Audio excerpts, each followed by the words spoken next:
자, 안녕하십니까. 2023년 두 번째죠. 정보통신 기사, 정보통신 기기 한번 보겠습니다. 정보통신 기기. 2023년 4회 문제고요. 자, 한번 볼까요?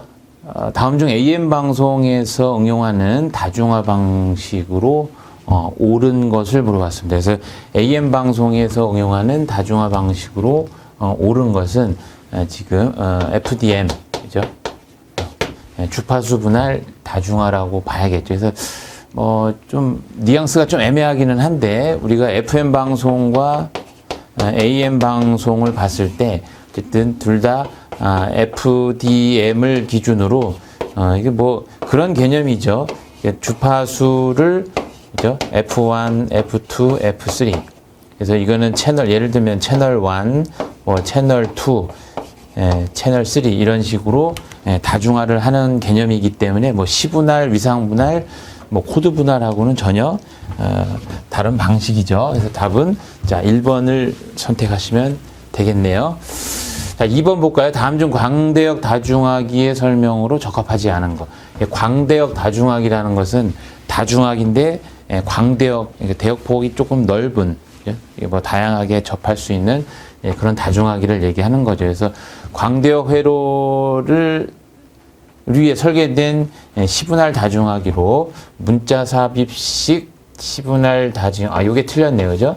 문자 삽입식하고는 전혀 다르죠. 문자 삽입식은 문자 방식, 비트 방식 이때 사용하는 용어니까 전혀 다르죠. 동기식 데이터를 한 번에 묶어서 전송할 수 있다. 조금 고속이 가능하다. 동기용 채널이 필요하다. 이런 건 맞는데 문자식 시분할 다중화기는 요 용어가 잘못됐네요. 자, 다음 23번 볼까요? 다음 중 LTE 이동통신에서 사용하는 다중 접속 방식은 그죠?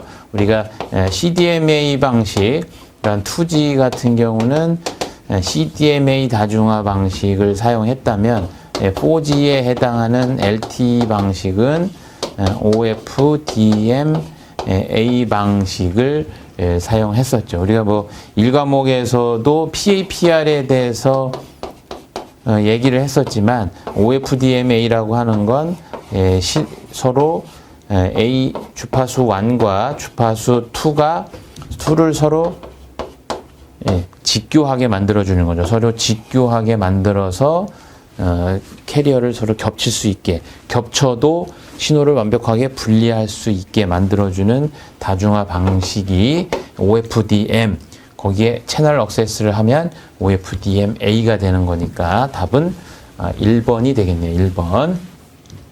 자, 24번. 다음 서비스 중 인터넷 맛을 통해서 VOD를 즐길 수 있는 멀티미디어 서비스로 전용 셋탑박스를 설치하면 서비스 업체가 제공하는 미디어 컨텐츠를 언제든 볼 수 있다. 그죠?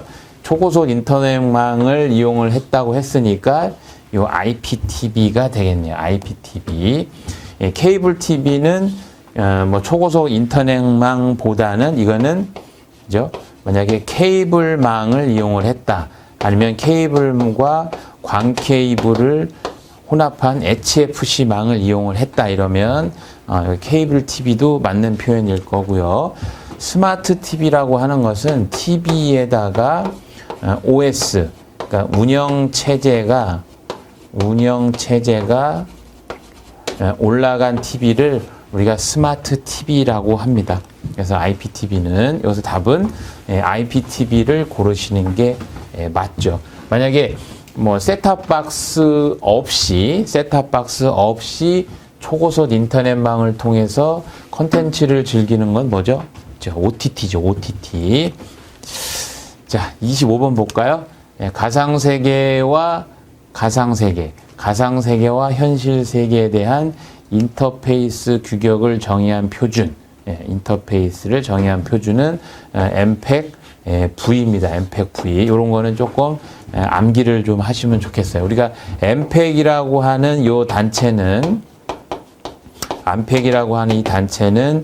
음성이나 영상에 대한 이런 압축 기술에 대한 표준을 다루는 그룹이죠. 그룹입니다. 그룹. 그룹.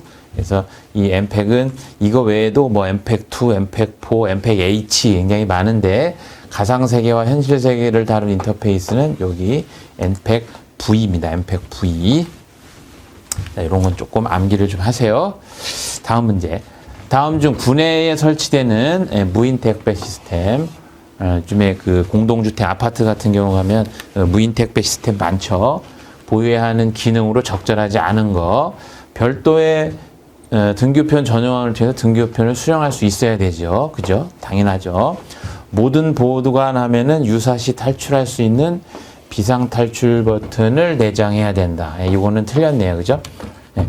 비상 탈출 버튼을 꼭 뭐 내장해야 될 필요는 없고, 만약에 비상시에 조치할 수 있는 방법은 뭐 좀 만들어 놓은 건 좋지만 이런 비상 탈출 버튼을 막 만들어 놓으면 안 되죠.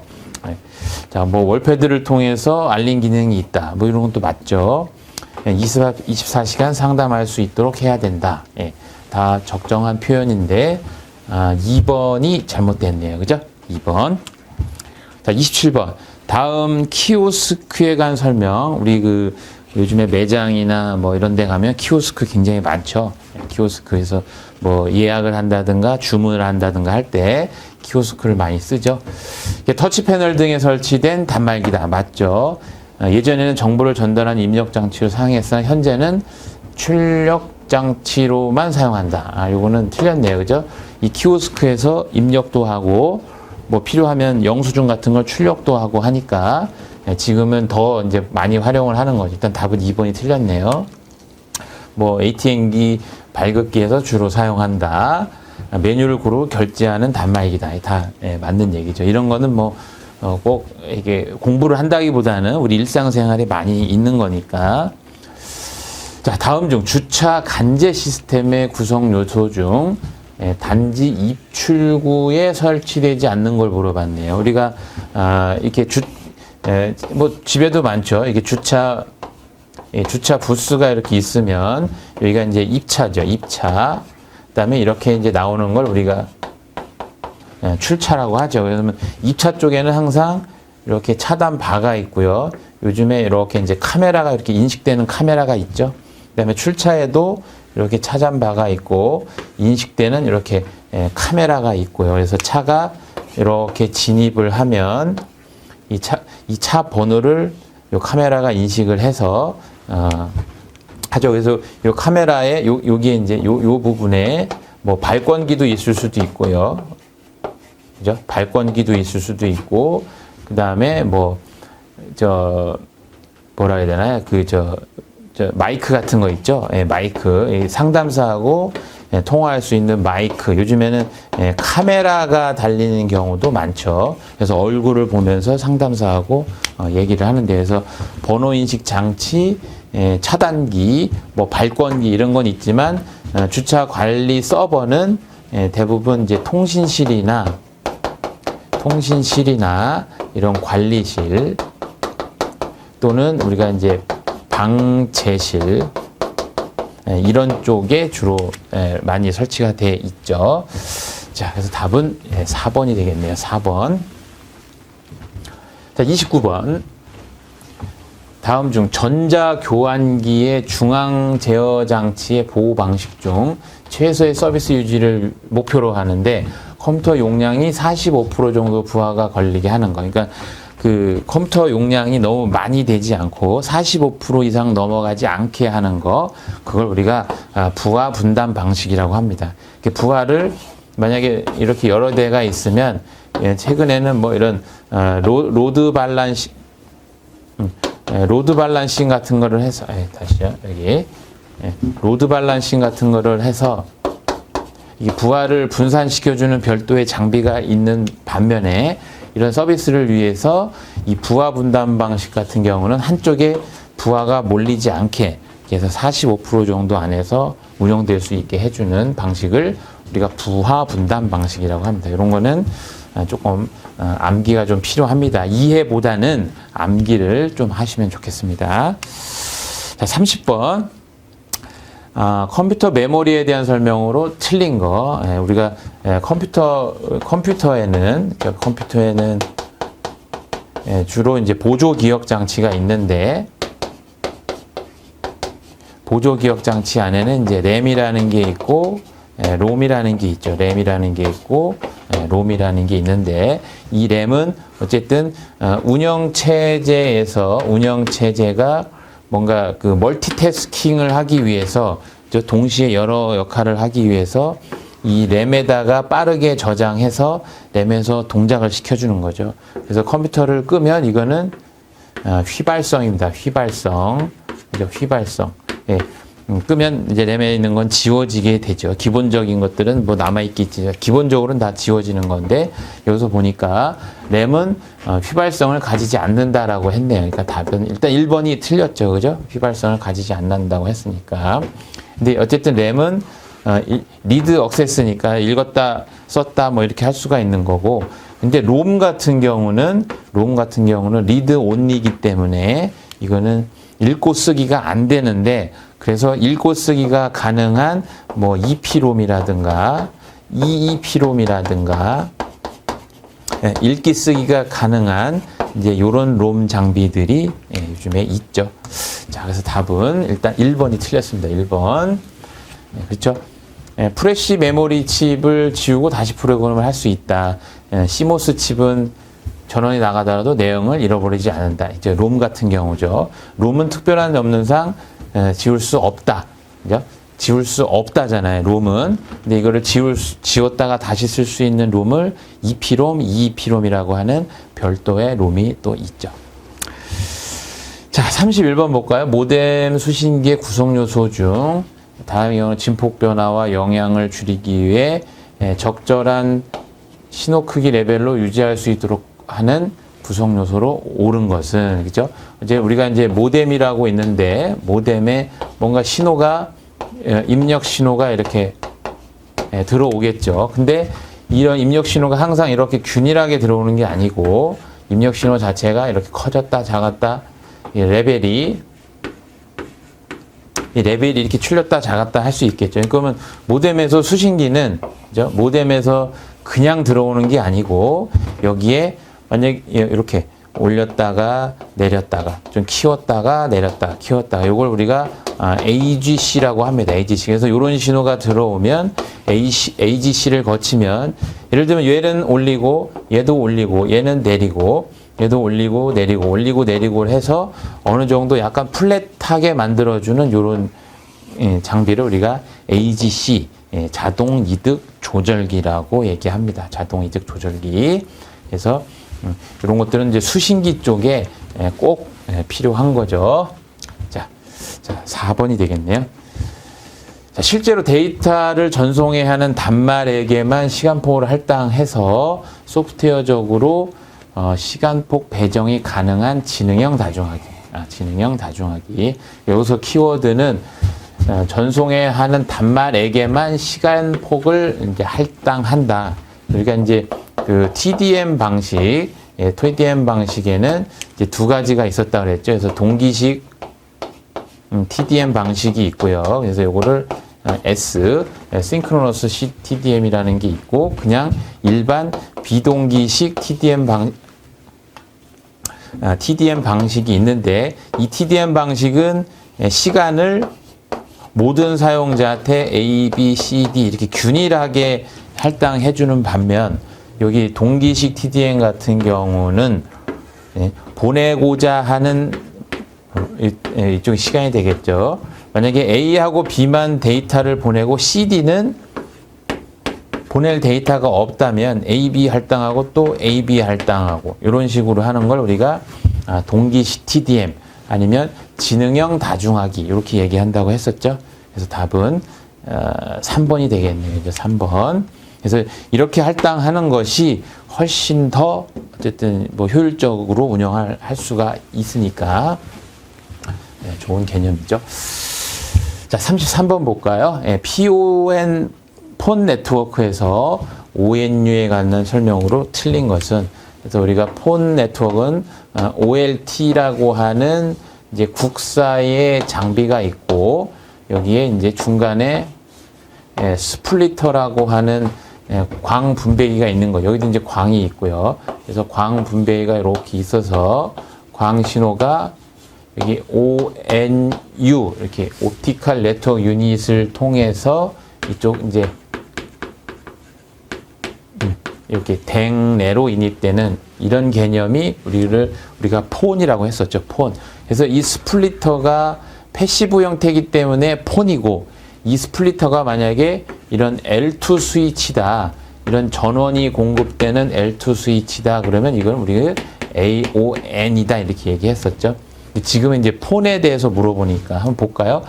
ONU는 통상적으로 국사 내에, 일단 틀렸네요. 국사 내에 설치되어야 하잖아요. 국사 내에 설치되는 건 OLT입니다. 라인 터미널. OLT가 국사에 설치되는 거니까 일단 1번은 틀렸네요. 그죠? ONU는 전기 신호를 광신호로, 그죠? 전기 신호를 광신호로 이렇게 바꿔주는 기능이, 광신호를 전기 신호로 변화하는 기능을 수행해야겠죠. 왜냐면 양방향이기 때문에 이쪽은 광이고 이쪽은 이렇게 전기 신호가 되겠죠. 그죠? 예. ONU는 스플리터를 통해서 수리하면 분리한다. 예, 맞죠? 예, 다중화 OLT로 송출한다. 이제 OLT로 송출한다. 예, 맞죠? 예, 답은 일단 1번이 틀렸네요. 이 구성을, OLT와 ONU의 구성을 정확히 아느냐. 그러니까 머릿속에 그 구성도를 좀 명확하게 가지고 계시면 됩니다. 자, 34번. 지상파 TV에서 ATSC를 다른 방식의 지상파 표준과 비교한 특징이 아닌 것은, 그래서 우리나라 같은 경우는 ATSC 1.0이 있고 ATSC 이제 3.0이 있죠. 그래서 이게 지금 지상파 HDTV 표준이고요. 요거는 지상파 UHD 표준이 지금 3.0이죠. 그다음에 1.0하고, 지금 국내에서 지금 사용하고 있는 방송 표준이고, 이 표준 자체는 이제 북미식 표준이 되죠. 북미식. 그래서 지금 요 ATS 방식이 다른 거하고 비교했을 때 다른 쪽, 그러니까 유럽에서 쓰는 방송 표준은 이제 DVB라고 하는 유럽 표준이 있고요. 그다음에 일본에서 사용하는 ISDB라고 하는 이 방송 표준이 있습니다. 그래서 이것들하고 비교를 했을 때 낮은 출력으로 넓은 커버리지가 가능하다. 고화질 서비스 가능하고 잡임에 강인하다. 이동 수신에 용이하다. 그래서 지금 우리나라 같은 경우 지상파 방송은 이동 수신 서비스는 안 되죠. 이동 수신을 하기 위해서 지금 서비스 되는 거는 DMB죠. DMB. DMB. 이것도 국내에서 만든 TDMB입니다. TDMB. TDMB도 결국에는 DVB라고 하는 유럽 표준을 따른 거예요. 이 유럽 표준을 따른 거라고 보시면 됩니다.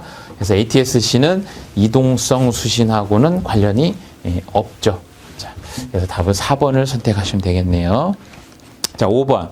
다음 중 공동주택에서 CCTV를 의무로 설치해야 되는 장소가 아닌 것은, 집에 잘 생각해 보세요. 아파트를 보시면 지하 주차장 필요로 하죠. 이거는 그 지하 주차장 주차장법 시행 규칙에 있습니다. 주차장법 시행 규칙에 주차장에는 CCTV를 설치해야 된다. 그다음에 옥상 출입구나 각 동의 출입구, 지금 아파트 가보시면 옥상 나가는 출입구에도 카메라가 달려 있고 각 동, 그죠?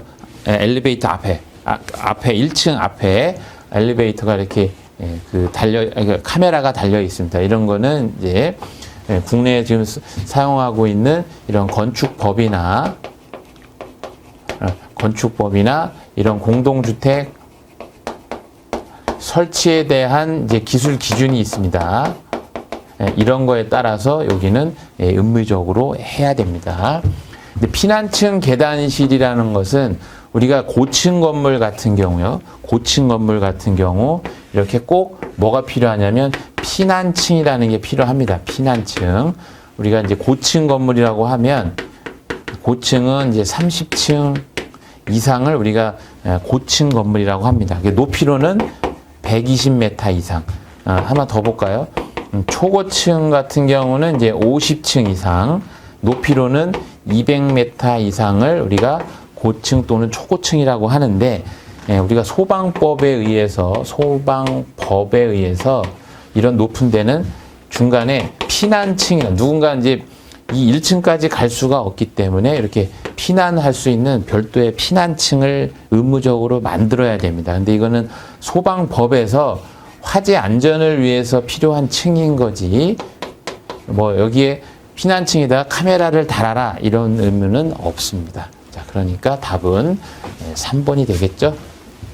자, 3번. 자, 그 다음에 36번. 다음 중 통신신호 전송 방법 중에 집중화 방식을 다중화 방식하고 비교해봐라. 이게 틀린 거. 이게 집중하기하고 다중하기입니다. 집중하기하고 다중하기. 집중하기는 이제 CPU 같은 거를 이용을 해서 제어가 가능한 다중하기가 이제 집중하기죠. 다중하기는 그냥 말 그대로 이렇게 신호를 이렇게 다중화해주는, 이게 먹스 같은 걸 우리가 다중하기라고 하죠. 틀린 거. 통신회선의 유지보수가 편리하다. 집중하기는 이런 CPU나 집중화 장치, 제어기 이런 게 있어서 유지보수는 좀 더 안 좋습니다. 더 안 좋아요. 채널을 효율적으로 사용할 수 있습니다. 왜냐하면 CPU나 제어를 통해서 효율적으로 쓸 수 있고요. 타이밍을 할당할 수도 있고, 회선 교환을 패킷 교환 집중화 방식과 회선 교환 집중화 방식이 있다. 그래서 다중화 방식에다가 CPU 또는 운영 체제, 제어 이런 것을 포함한 게 집중하기다. 집중하기가 조금 더 고도화는 되어 있지만 유지보수가 편리하지는 않습니다. 그런 개념으로 접근하시면 되겠어요. 자, 37번. 통신 시스템에서 멀티미디어 대입처 압축기법 중 혼성 압축기법으로 틀린 걸 물어봤네요. 그죠? MPEG, JPEG, GIF 이런 것들은 MPEG은 영상 압축, 그죠? JPEG은 이런 사진 같은 거 압축이고 GIF도 이런 사진 같은 거 압축을 하는 방법이죠. 그래서 FFT는 뭐예요? 패스트 퓨리에 트랜스폼이잖아요. FFT는 이런 아날로그 시간축의 신호를, 그죠? 이런 주파수 축으로 다시요. 그러니까 시간축의 신호를 주파수 축으로 서로 이렇게 변환할 수 있는 이런 걸 우리가 퓨리에 트랜스폼이라고 얘기를 하죠. 퓨리에 트랜스폼. 이렇게 주파수 축, 시간축과 주파수 축을 서로 변환할 수 있는 이런 걸 우리가 퓨리에 트랜스폼이라고 하는데, 이건 패스트로 할 거냐, 디스크리트로 할 거냐, 이제 그 개념이기 때문에 여기서는 이런 데이터 압축 기법하고는 조금 연관성이 없죠. 답은 4번입니다. 4번을 선택하시면 되겠네요. 자, 38번. QCIF 흑백 화면. 여기 이제 흑백 화면이라고 되어 있습니다. 25프레임 8비트로 샘플링 한다면 데이터 전송률은 우리가 이제 이걸 뭐 여러 가지를 알아야겠죠. QCIF의 데이터 포맷은 172 곱하기 144입니다. 144. 172 곱하기 144. 저희가 잘 알고 있는 HD 같은 건 얼마예요? 1280 곱하기 720. 그죠? 그 다음에 풀 HD 같은 경우는 1920 곱하기 1080. 지금 요걸 가장 많이 쓰고 있죠. 그래서 여기서는 QCIF 요거를 흑백 화면이라고 했죠. 흑백. 그래서 흑백이니까 흑과 백 이렇게 두 개가 있다는 얘기죠. 흑 신호 하나, 백 신호 하나 이렇게 나오겠죠. 그러면 흑 신호 172 곱하기 144 곱하기 25프레임 곱하기 8비트. 요거를 하면 얼마 나오겠어요? 그러니까 이게 흑에 대한 요 신호 하나 172 곱하기 144 곱하기 25프레임 곱하기 8. 이렇게 하면 요 두 신호가 나오겠죠. 그래서 요거에 대한 어쨌든 BPS 속도니까 데이터를 만약에 저장한다면 이제 바이트로 바꿔줘야 되지만 그냥 전송이니까요. 그래서 이렇게 한 거 하나, 이렇게 한 거 하나 하면은 아마 이게 한 5메가 정도 나오고 얘도 한 5메가 정도 나올 거예요. 그럼 둘을 합하면 약 한 10메가 정도가 필요하다. 그러니까 그냥 QCIF를 흑백을만 보내도 이렇게 10메가 bps가 필요하거든요. 그러니까 절대로 이렇게 보낼 수는 없고 이걸 어떻게 하냐면 이 신호를 이제 압축을 해서 보내는 거죠. 압축을 해서. 자, 이렇게 해서 보내야만 전송 효율을 높일 수가 있겠죠. 자, 그래서 답은 이제 2번을 고르시면 됩니다. 그래서 이런 게 조금 어려운 건 이제 QCIF도 알아야 되고, 이게 흑백 두 신호다라는 것도 알아야 되니까, 그걸 좀 잘 판단하셔야 됩니다. 자, 홈 네트워크 L2 워크그룹 스위치가 수행하는 기반으로 옳은 것은 우리가 L2 스위치 같은 경우 L2 스위치의 스위칭 기반은 맥 주소죠. 맥 주소 2계층이니까 그래서 맥 주소는 2에 48비트로 구성되어 있죠. 2에 48비트로 되어 있어서 어떻게 되어 있나요? 앞에 24비트, 뒤에 24비트. 그래서 앞에 24비트는 제조사 코드고요. 제조사 코드. 뒤에 24비트는 이거는 단말 코드가 되는 거죠. 단말 코드. 그래서 맥 주소는 우리가 알고 있는 랜 카드죠. 랜 카드. 이 PC에 꽂아 있는 랜 카드의 주소가 이 맥 주소가 되겠죠. 자, 그래서 L2 같은 경우는 맥 주소 기반으로 한다. 자, 40번. 다음 중 영상통신기기니까 CCTV를 얘기하겠죠. 보안상으로 관련이 없는 거. 무결성, 인증, 암호화, 보안이니까 이 품질하고 보안은 조금 관련성이 좀 떨어지죠. 보안이잖아요, 보안. 물론 성능이다 그러면은 이 품질이 가장 중요하겠지만 여기서는 보안을 얘기했기 때문에 이 품질을 선택을 하시는 게 맞겠습니다. 그래서 우리가 보안 그러면 무결성, 인증, 암호화를 다른 말로 하면 뭐 기밀성 이렇게 표현을 할 수도 있죠. 자, 이렇게까지 해서 정보통신기기를 한번 다 풀어봤고요. 정보통신기기는 그래도 좀 난이도가 그렇게 높지는 않았습니다. 그래서 아마 쉽게 푸셨을 것 같고요. 다음 시간에 이제 네트워크 한번 또 풀어보도록 하겠습니다. 수고하셨습니다.